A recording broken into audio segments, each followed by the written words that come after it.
Hey guys, what's going on? It's me, Jay. I'm late with the review. But here I know a lot of you guys are watching Raw right now. So maybe David and maybe some of the other people is not going to be in on this review, but I just wanted to get my thoughts out about WrestleMania 41, Night 2. Well, what were some of the main storylines going into Night 2? Well, the main storyline that everybody was focusing on was John Cena. At February, in the Elimination Chamber in Toronto, uh, John Cena did the unthinkable. After years and years of wanting him to turn heel, finally he did it. The Rock, the week before that, had come out and offered Cody Rhodes a chance. Cody Rhodes and The Rock, their feud goes back to 2024 when um, Cody allegedly gave The Rock his chance against Roman Reigns, and then go back and look in our WrestleMania 40 video about how that unfolded, how The Rock aligned himself with Roman Reigns and became the final boss. So at the first Raw on Netflix, The Rock comes out and he's cool with Cody Rhodes. He's slapping hands with Cody Rhodes. He's hanging out with Travis Scott and stuff. So people think, oh, well, now he's breaking kayfabe. What the hell's he doing? Right? So then The Rock offers Cody Rhodes a chance. He says, I want everything, Cody Rhodes. I want your soul.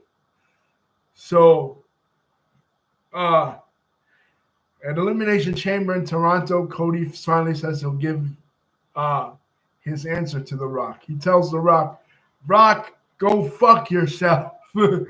And basically, Travis Scott, John Cena, who kicks Cody Rhodes in the balls after shaking his hand. John Cena wins the Elimination Chamber, right? Kicks Cody Rhodes in the balls after shaking his hand. John Cena is on his farewell tour. This is his last year in WWE. He announced it last year. John Cena sells his soul to The Rock. And then John Cena and Travis Scott walk out. The weeks that follow, we see confrontations between John Cena and Cody Rhodes. Some of the promos are great promos, uh, particularly the one in the Go Home Raw, the last Raw that John Cena and Cody did, where Cody gave him the Crossroads. That was some good stuff, especially when they were in Europe. The reactions to heel John Cena in Europe were pretty visceral. So we're all looking forward to this fucking match. John Cena is his chance to, hey David, what's going on? Yeah, John Cena's chance to break Ric Flair's record and win the WWE Championship for the 17th time. Ric Flair, on paper, has won the World Championship for 16 times. He holds the record. But John Cena, if he were to defeat Cody Rhodes at WrestleMania, he stands to break Ric Flair's record. So what happens? Let's get into it. That's the main storyline going in. So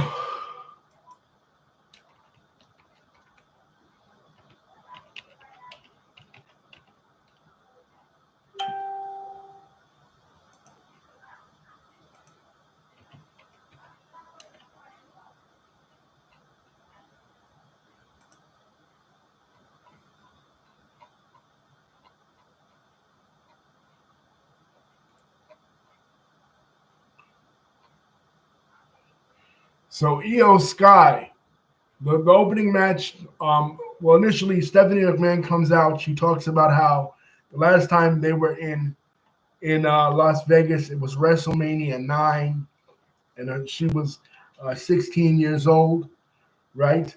And now she talks about her middle daughter being 16 years old. So basically, the same thing that Triple H did at WrestleMania Night 1, she's doing at WrestleMania Night 2. And then we get into Rhea Ripley, Io Sky. Oh, wow. David says Becky Lynch turns heel on Lyra. So what about the tag team champion? Well, let's do the review first. David, okay. Uh, the first match, Io Sky,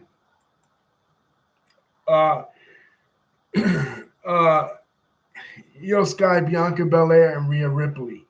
Now, Rhea, the night after Elimination Chamber, Io Sky defeated Rhea Ripley for the Women's Championship, and eventually this turned into a triple threat match. A lot of people just wanted to see Bianca and Rhea. People didn't really want to see Io Sky. The whole storyline of it was that Io Sky kept getting disrespected, kept getting pie faced by both girls. Both girls were pie facing her, and eventually just went into a triple threat match.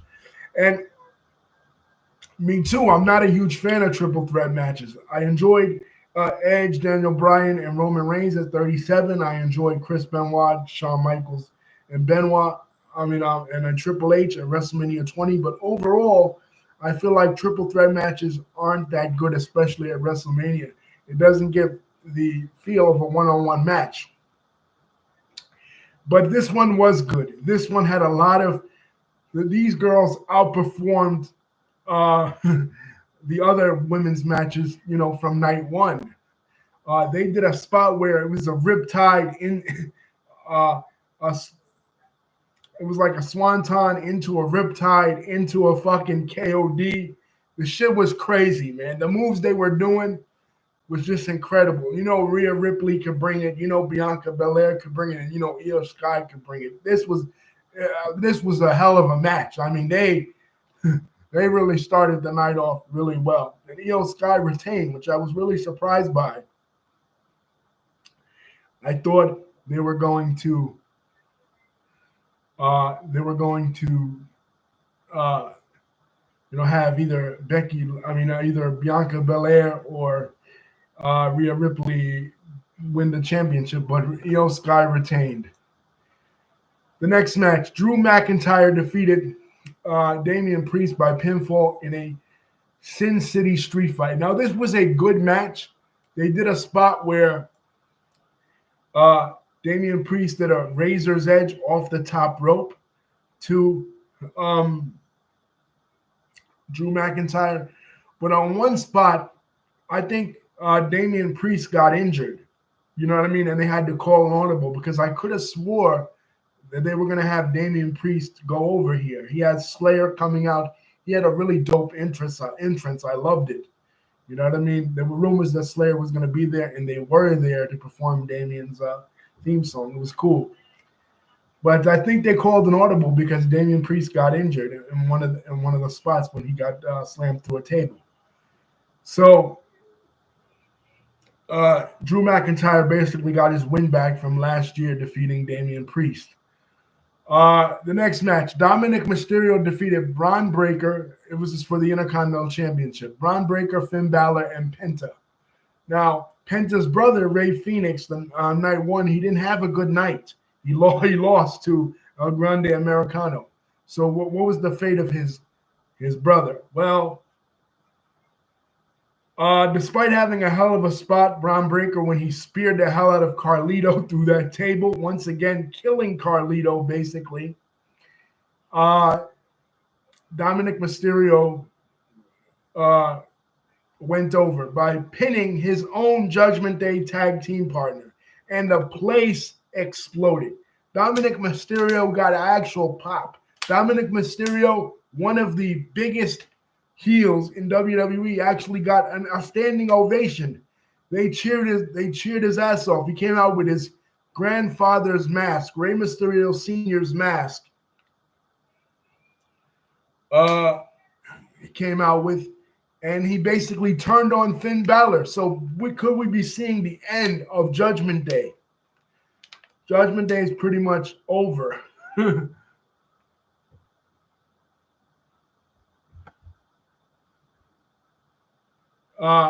David, once again, with his fantasy booking. I love it, David. He says Damian Priest should have won back-to-back World Heavyweight Championships. In other words, that Jey Uso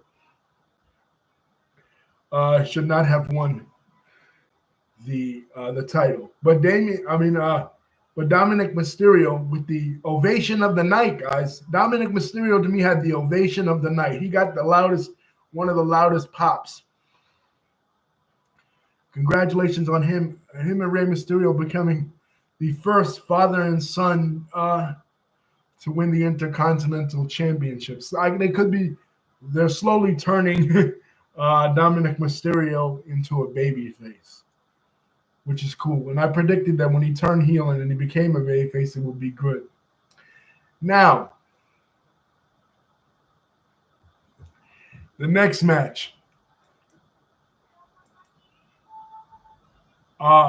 Randy Orton defeats Joe Hendry. Now, we all speculated. Go back and look. The night one video. We speculated. Who would the mystery opponent be? Who would he be? We all said, one guy on here said he wanted it to be Solo Sikoa. And I said Rusev or Aleister Black, a.k.a. Malachi Black, coming from AEW. Who did we get? Well, Randy Orton comes out. It was sponsored by Wingstop. That's one thing about this pay-per-view. That's what I said. This is the first TKO WrestleMania.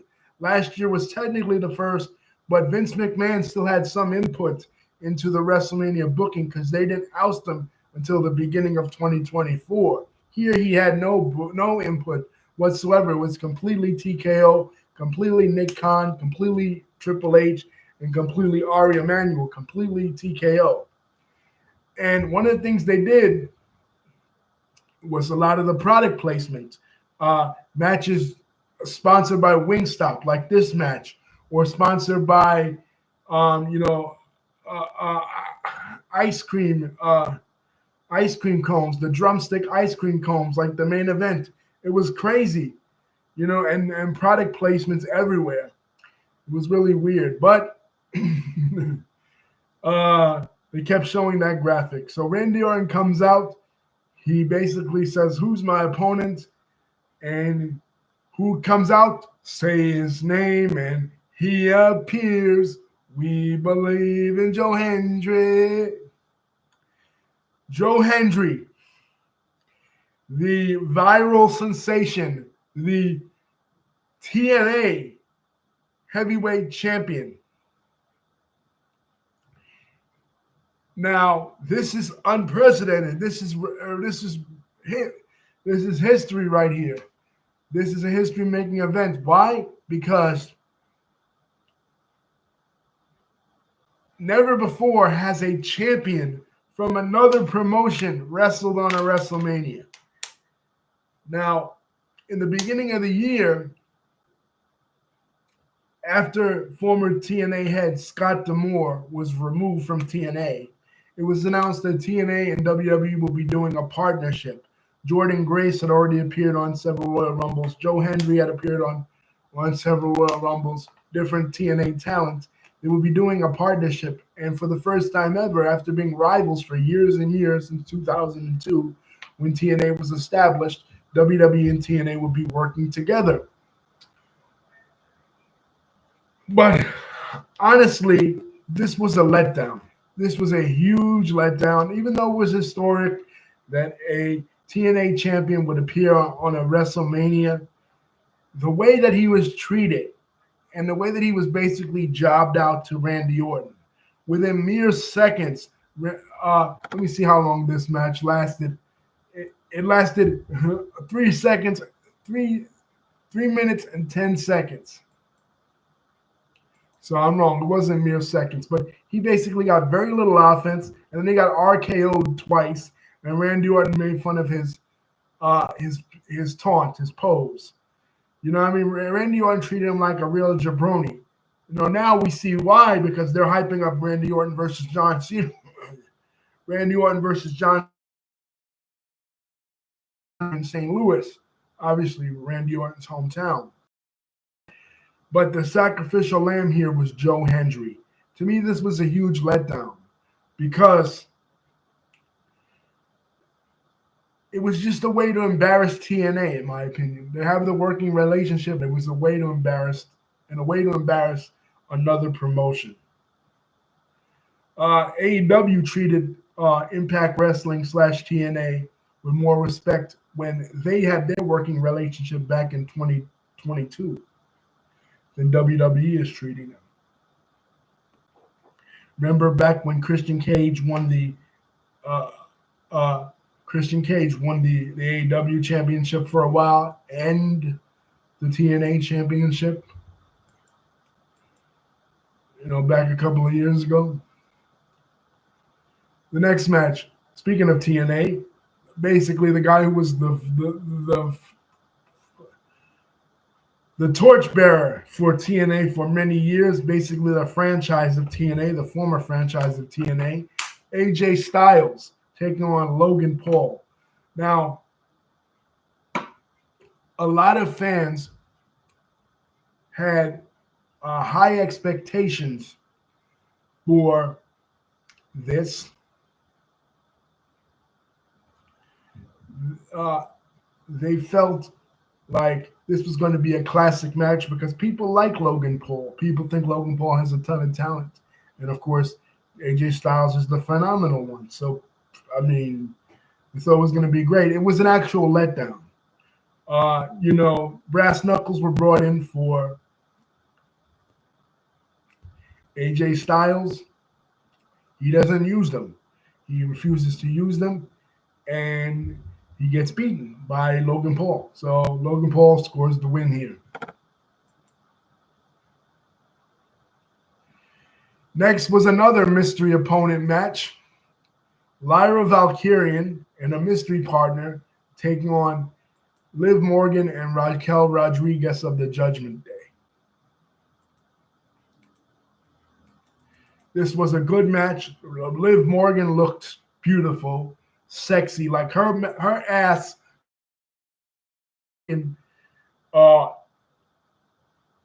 night 2. Really, she looked incredible.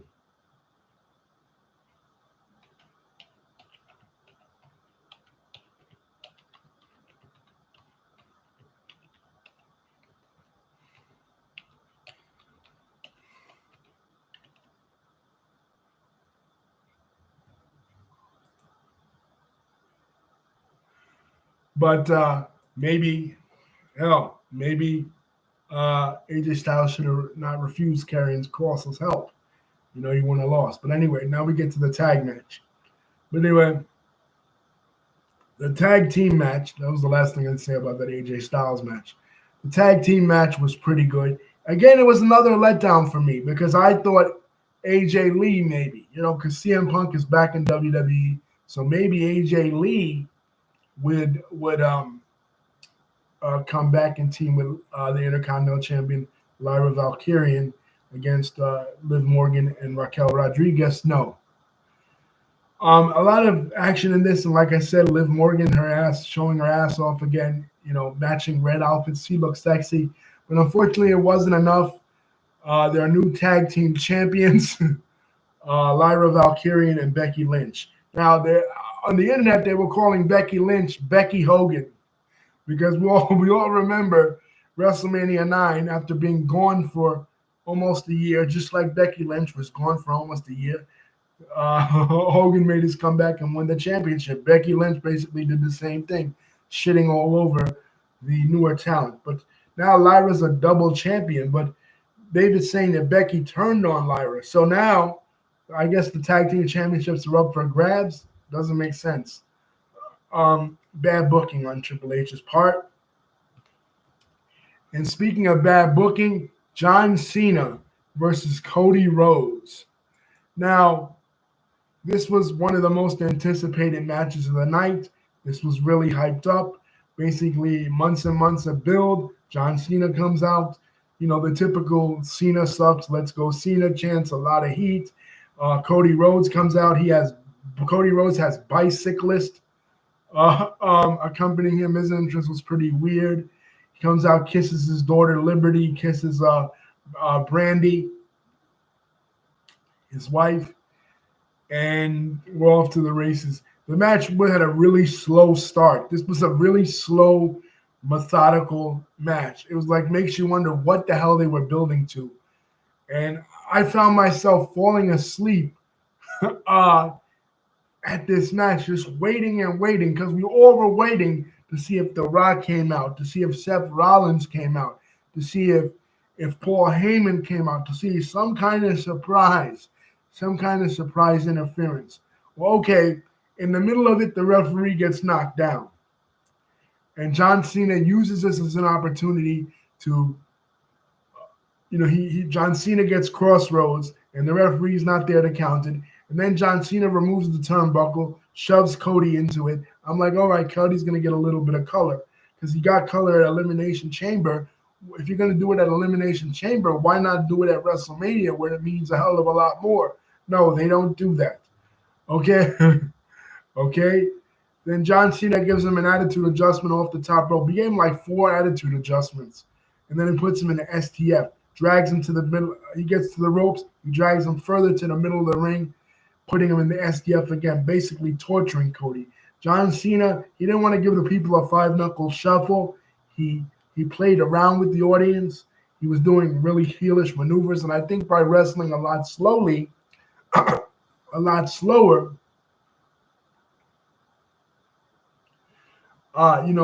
was his way of playing into the crowd, being a heel.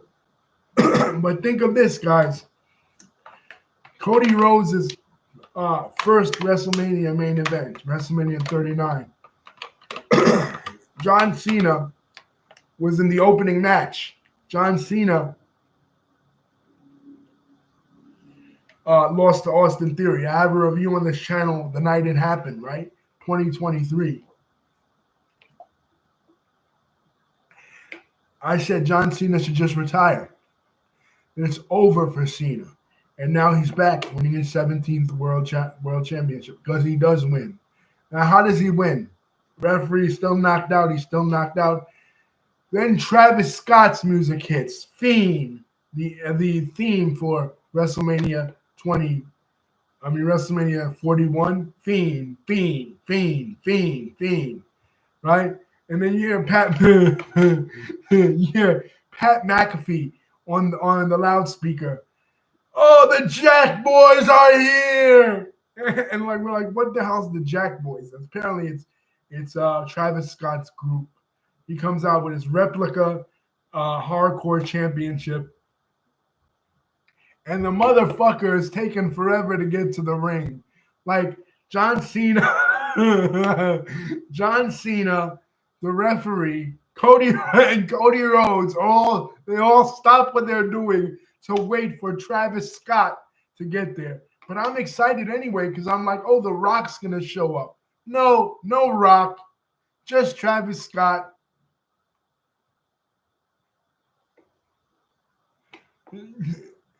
And what does Travis Scott do? He pulls the referee out from under him, right? Cody Rhodes goes for the pin, and Travis Scott pulls the referee out of the ring. Now, remember at Elimination Chamber, Travis Scott slapped Cody Rhodes. He gave him a hearing problems. So Wade Barrett and Michael Cole and Pat McAfee, they're all like, oh, we got to give him a receipt. You got to give him a receipt. So Travis Scott gets in the fucking ring, and him and Cody Rhodes are face to face. Cody Rhodes does one of the worst fucking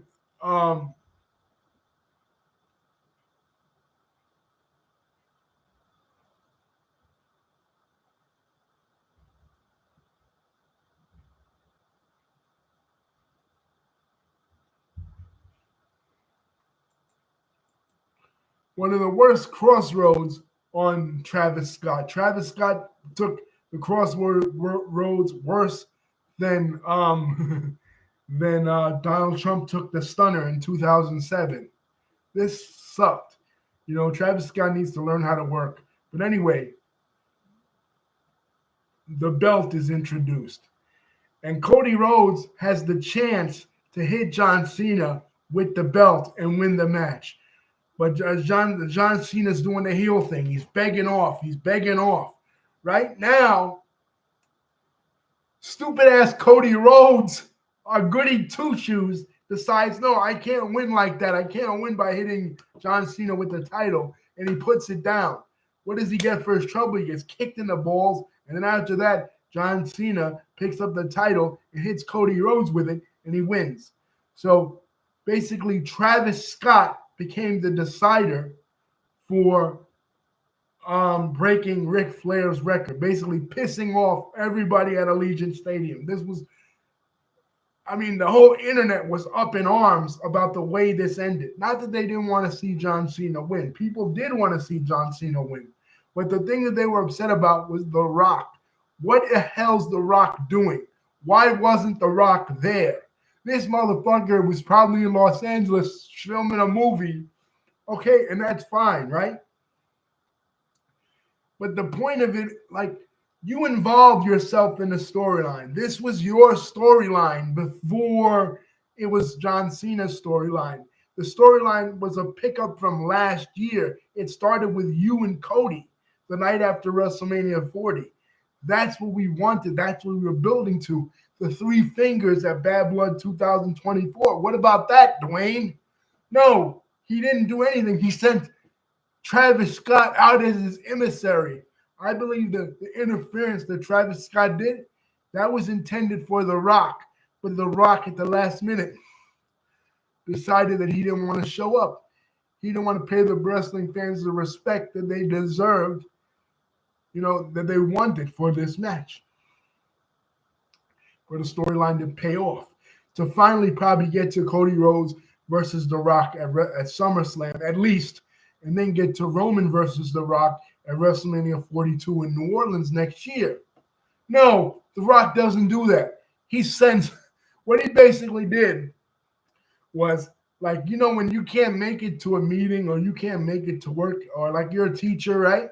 And you send a substitute in. He sent a substitute, his placeholder, his substitute, Travis Scott, in for him. What Travis Scott did, I believe The Rock was supposed to do, was scripted to do, but he called it off at the last minute, and it was fucking bullshit.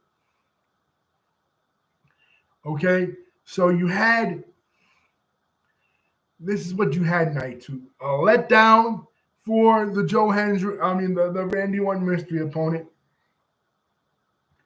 Basically, the mystery of tag team partner, it could have been better, was Becky Lynch coming in, stealing the thunder of a tag team that was well over and well established.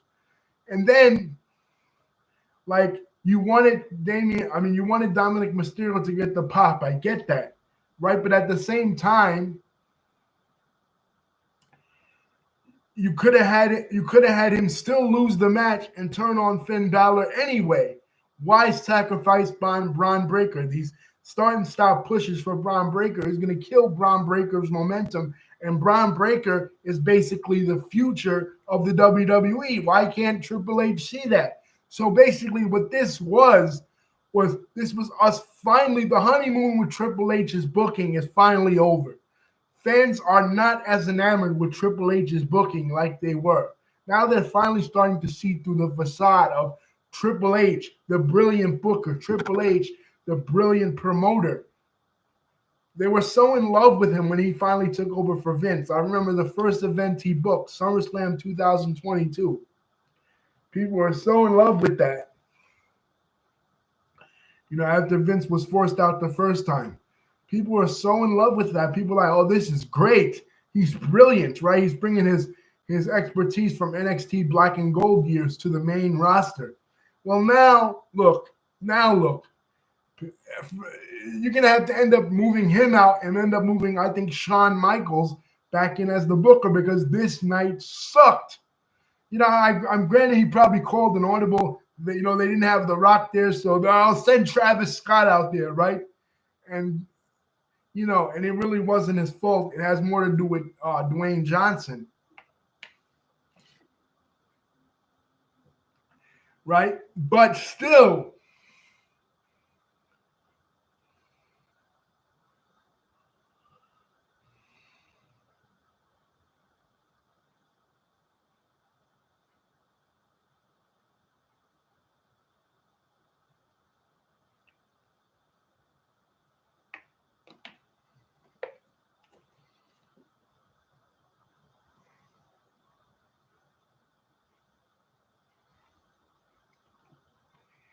Still,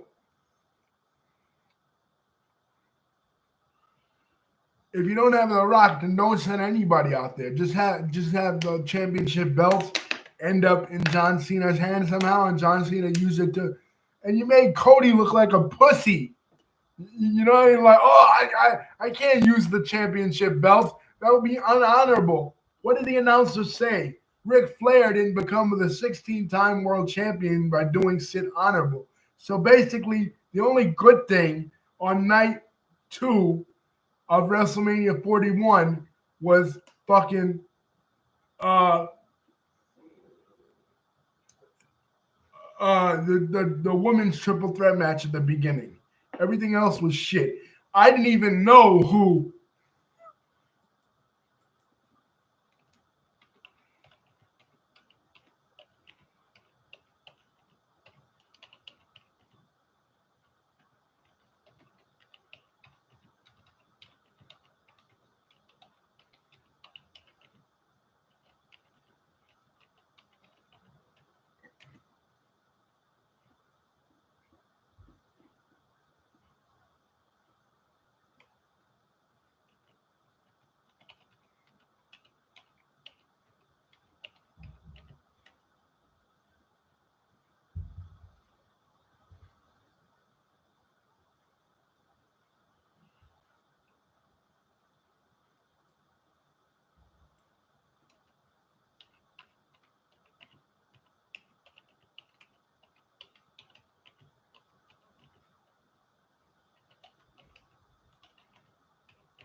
I didn't even know who sang the national anthem at the beginning. So basically, everything sucked. Yeah, Stone Cold Steve Austin coming out got a hell of a pop promoting Austin's beer. But I think Austin was a little bit drunk driving that ATV because he bumped into some girl. It looked like he injured the girl. And then Nick Khan, the president of WWE, is going to give her some merch. You think merch is going to solve that? I think WWE, TKO, and Stone Cold Steve Austin are going to get sued. But anyway, the ending was shit. This was a horribly booked show. The honeymoon with Triple H's booking is over. Thank God for night 1. Night 1 was awesome. The Monday Night Messiah is back. On the night before Easter, the Messiah of professional wrestling returns in the same way that the real Messiah, returned on the real Easter. Seth Rollins. Thank God for him. He's what I remember. What I will always remember from WrestleMania 41 is the return of